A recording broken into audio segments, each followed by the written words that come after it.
All right, let's talk fatigue because Brazilian Jiu Jitsu has the unique ability to bring you to the point of exhaustion like nothing else. And the problem is when we get exhausted, our technique and all of our Jiu Jitsu skills, they plummet. We don't want that. We've got to get better at dealing with that fatigue. Well, I've got 3 tips that you can implement right now the next time you go to class. Tip number 1 you can implement right now next time you go to class is to change your mindset. Now, I know that might sound simple. You might like, really? Is that what we're doing? Yes, because here's the reality. Your mind plays tricks on you.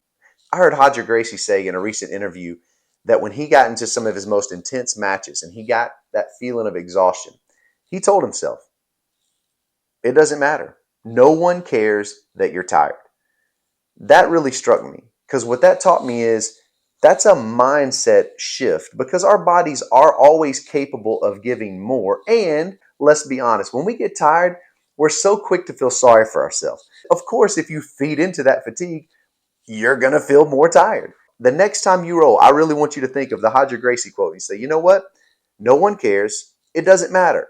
So get to work. That's kind of what it did for me. That was really a good shift mentally for me that actually increased my cardio. Oddly enough, a shift in mindset. It has an impact more than you think. Give it a shot. All right, tip number 2 has to do with how we respond when the roll ends.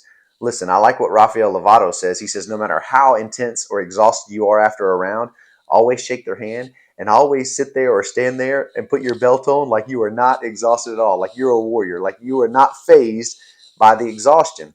And I like that mental shift that happens. Again, point 1 was kind of focused on during the roll, that mindset, that how you respond to that fatigue and the mental battle. Now we got to talk about what happens when the round's over. Listen, I've been caught before. It's like I'm just laying on the mat. You're so exhausted. We've all done that. And there's nothing wrong about it other than the fact that I don't think it helps us mentally say, you know what? I'm not as tired as I think I am. We have to tell ourselves that during the round, and we have to tell ourselves that after the round. And the way that we tell ourselves that after the round is, yes, we need to display that I'm not phased by what just happened. That communicates not just to those around you, but it also communicates to your own self that, you know what? I'm good. I can go another round. I'm not as tired as I think I am. All right.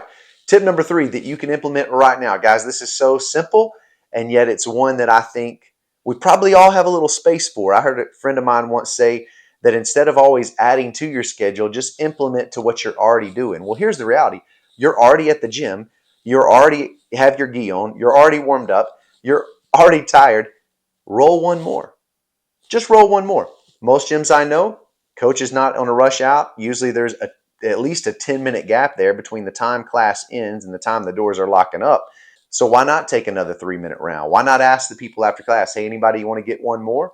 You'd be surprised. Usually someone will say, hey, I got you. Roll one more time. Just get one more roll.